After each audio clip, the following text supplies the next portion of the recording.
कासिम और आप देख रहे हैं एक्सपीरियंस इन्फो चैनल। अगर अभी तक आपने हमारा चैनल सब्सक्राइब नहीं किया तो हमारे चैनल को फ़ौरन से पहले सब्सक्राइब कर लें और बेल आइकन भी दबा दें ताकि नेक्स्ट आने वाली वीडियोस आपको मिलती रहें। तो आप जब भी गीज़र इंस्टॉल करवाएं तो प्रिकॉशंस का आपने लाजमी ख़ास ख्याल रखना है, क्योंकि इससे आपकी जान भी जा सकती है। तो मैं आपको जो इसकी नॉर्मल सेटिंग्स रहती हैं वो मैं आपको बता देता हूँ कि इसकी नॉर्मल सेटिंग्स क्या रहती हैं। तो आप यही सेटिंग्स कॉपी कर सकते हैं, इससे आपका पानी बेहतरीन गर्म आएगा। तो आपने जो फर्स्ट जो है बटन आपने इसको मैक्स पे कर देना है। जब आप इसको मैक्स पे करेंगे तो ये जो आपकी आग है उसको मैक्स पे कर देगा। आपने इसको सूरज वाले आइकन पे कर देना है और इसको भी मैक्स पे कर देना है। तो तीनों बटन की सेटिंग्स आपको पता लग गई होगी। तो आप इस तरह की सेटिंग्स रखेंगे तो आपका पानी मज़ेदार गर्म आएगा। तो नीचे जो है इसके आपको मिल जाता है, सबसे पहले ये आपको बैटरी मिल जाती है, यहाँ से आप बैटरी इंसर्ट करते हैं। तो ये जो वाटर इन और वाटर आउट का है ये पाइप्स, और ये जो है ये गैस का पाइप है।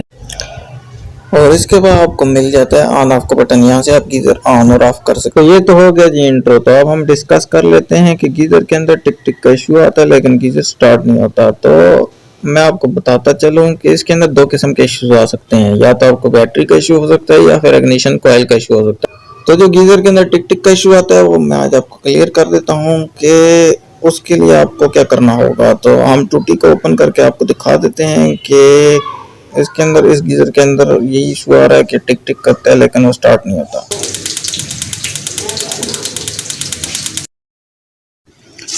तो आज आपका ये प्रॉब्लम सॉल्व हो जाएगा। तो आपको फिक्र करने की बिल्कुल भी ज़रूरत नहीं है, आपने वीडियो को पूरा देखना है और मैं आपको बताता हूँ कि इस मामले को आपने हल कैसे करना है। तो इस मामले को हल करने के लिए आपने ज़्यादा कुछ नहीं करना, आपने बस एक छोटा सा काम करना है। आपने मार्केट में जाना है और दो बैटरीज पकड़ कर लेके आ जानी है। जो बैटरीज ये आपको मैं दिखा देता हूँ, आपने इस तरह की दो बैटरीज लेकर आनी है और जो पुरानी बैटरीज हैं उनको निकाल कर तब्दील कर देना है, जैसे कि हमने भी इनको तब्दील किया। तो इस तरीके से जब आप दो बैटरीज जो हैं वो तब्दील करेंगे तो आपका ये मसला हल हो जाएगा। लेकिन आपने इस बैटरीज का ख्याल रखना कि आपने बैटरी डालनी कैसे हैं। तो दोनों बैटरीज आप देख लें कि जो सेल जो हैं वो आपको बता देता हूँ कि कैसे आपने डालने हैं। तो आपने दोनों सेल इसी तरीके से डालने हैं और इस तरीके से डालकर आपने ढक्कन जो है वो बंद कर देना है। और फिर जब आप चेक करेंगे, ये देख रहे हैं आपके सेल डाल रहा हूँ, आपने चोंच वाली साइड ऊपर रखनी है और प्लेन साइड नीचे रखनी है, और दूसरे की प्लेन साइड ऊपर रखनी है और चोंच वाली साइड नीचे रखनी है।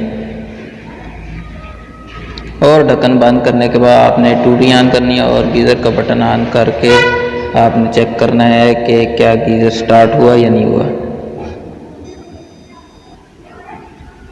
तो अब आप देख सकते हैं कि आग भी जल गई और गीज़र स्टार्ट हो गया है फ़ौरन से, मतलब पहली जैसे फर्स्ट स्टार्ट में ही पहली दफ़ा ही टूटी खोलने पे गीज़र स्टार्ट हो गया है। जबकि ये इशू करता था कि ये टिक टिक करता था और स्टार्ट नहीं होता था।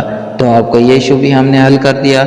आपको वीडियो पसंद आए तो लाजमी लाइक कीजिएगा और सब्सक्राइब लाजमी कीजिएगा हमारे चैनल को। मिलते हैं नेक्स्ट वीडियो में। अल्लाह हाफिज़।